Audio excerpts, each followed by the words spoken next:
Saint-Esprit de Dieu, amour du Père, remplis ma vie de ta présence.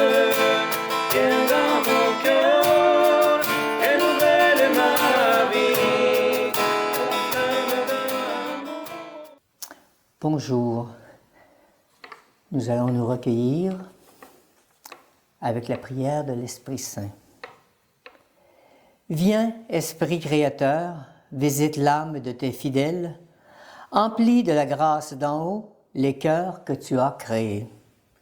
Toi qu'on nomme le conseiller, don de Dieu très haut, source vive, feu, charité, invisible, consécration. Tu es l'Esprit aux 7 dons, le doigt de la main du Père, l'Esprit de vérité promis par le Père. C'est toi qui inspires nos paroles.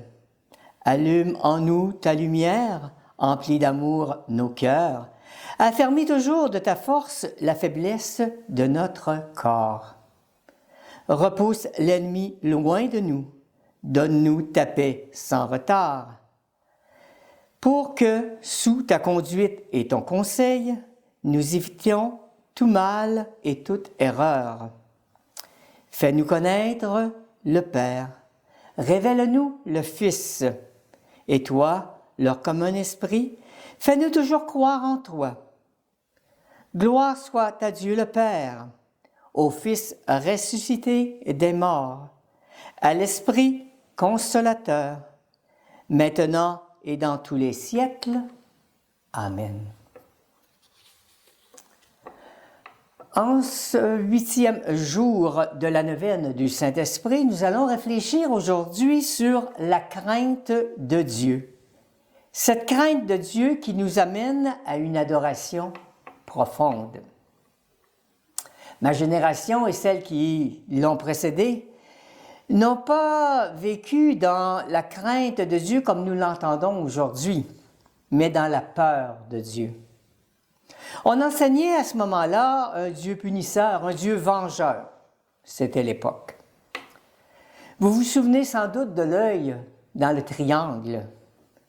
Tous nous avons été marqués par cette image. Ce que Dieu, que nous croyons dans ces années-là, était là pour nous surveiller, nous prendre en défaut, nous punir d'avoir transgressé une de ses lois.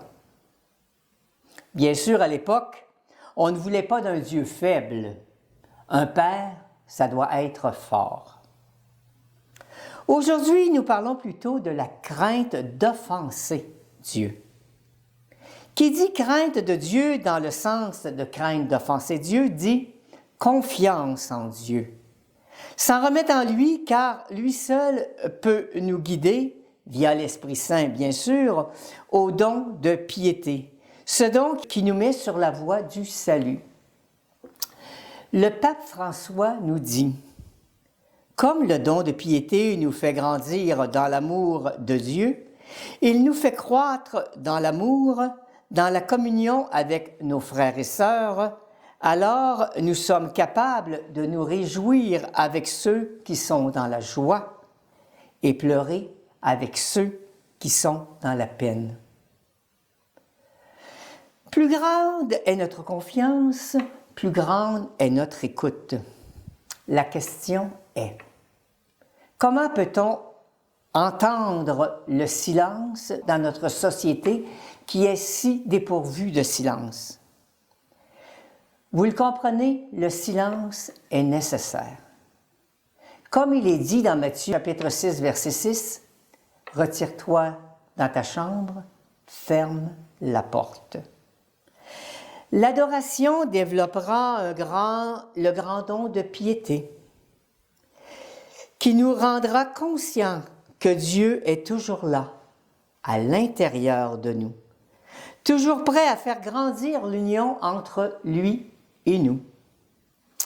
Comme il est dit dans Éphésiens chapitre 3, versets 14-16.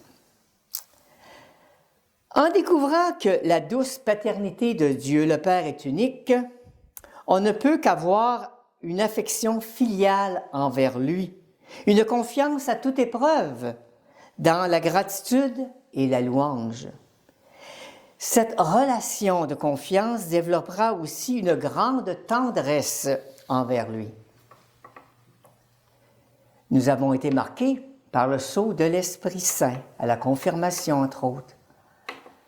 Empreinte indélébile que nous avons dans notre cœur.